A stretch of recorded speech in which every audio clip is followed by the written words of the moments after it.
Hi, I'm Kathy Miller with Visit Northwest Ohio, and we're here in downtown Bowling Green at For Keeps, a gift shop, and we're talking to Amy Craft Aaron's today. Yeah. And I want to talk to you about what makes your shop so special to the community here in downtown. Well, we're very lucky. We've been here 23 years now, and for the 11th year in a row, we've been voted best gift shop in Wood County. We feel like we offer something for everyone. We want to have gifts for people that want to spend a little bit of money and people want to spend a little bit more money. We have something for everyone. In fact, I like to joke all the time, if you don't find anything here, you're not really trying. What type of items are we going to be looking at today? Oh gosh, we have everything.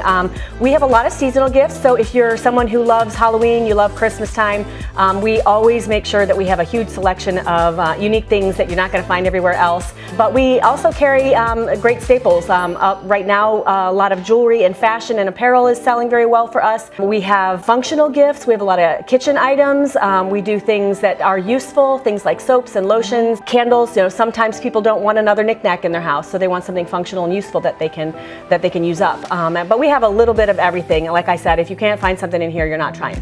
So a lot of things for home decorating, a lot of personal items, and a lot of gift items. Definitely. Sounds like my type of place. We really try. We've been here, like I said, a long time, 23 years, and we've changed a lot. We opened in 1997, and we sold a lot of collectibles back when collectibles were a thing. And we've had to evolve over the years, and so we really pay attention to what the trends are and what our customers are asking for, and we keep mixing it up and trying to make sure that we're providing what people want from us. So Amy, what are your store hours here? Right now we are open 10 to 6 Monday through Saturday and Sundays 12 to 4. That may change, so we're letting folks know to please go to our website, forkeepsgifts.com, or to our Facebook page, For Keeps Gifts. Hours may be changing, but we're right now 10 to 6 Monday through Saturday and 12 to 4 on Sundays.